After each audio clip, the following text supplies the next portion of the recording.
Сәлеметсізбе, құрметті Жамбыл ата. Сізге хат жазып отырған Талдықорған қаласының номері 14 орта мектеп гимназиясының 10 сынып оқушысы Хусаинова Дана. Бала кезімнен әдеби кітаптарды оқығанды жақсы көремін. Солардың ішінде сіздің шығармашылығыңыз маған бір төбе. Өйткені сіздің шығармашылығыңыздан сол замандық шындық сәулесін көруге болады. Ұстазыңыз Сүйінбай секілді ешкімге жалтақтамай, айтарыңызды астарламай, ащы шындықты өлеңіңізге қоса білдіңіз. Бұл мен үшін бір үлкен өнеге. Сіздің өлеңдеріңізден халықтың ауыр тұрмысын, мұң-мұқтажын, ел басындағы ауыртпалықты айқын байқауға болады.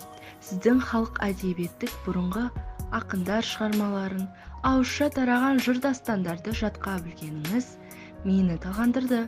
Ұлы жазушы Мұхтар Әуезовтің айтуы бойынша, миллион жыл өлеңді мүдірместен жатқа айтатын екенсіз. Сіздің ақындық қызметіңізде айтыс елеулі орын алды. Өзіңіздің ақындық өнеріңізді осы айтыстар үстінде көрсете білдіңіз. Әсіресе маған ұнаған айтысыңыз Құлмамбет ақынмен айтыс. Егер Құлмамбет өз руының манаптарын мақтаса, сіз адамгершілік пен әділдікті жырладыңыз. Бұл да мен үшін үлкен тәрбие. 1941 жылы фашистік Германия тұтқиылдан шабуыл жалағанда қаламыңызды қолға алып, қайтадан қайраттана, жігерлене түстіңіз. Ленинградтықтар өренім атты өлеңіңіз ерліктің туы болды.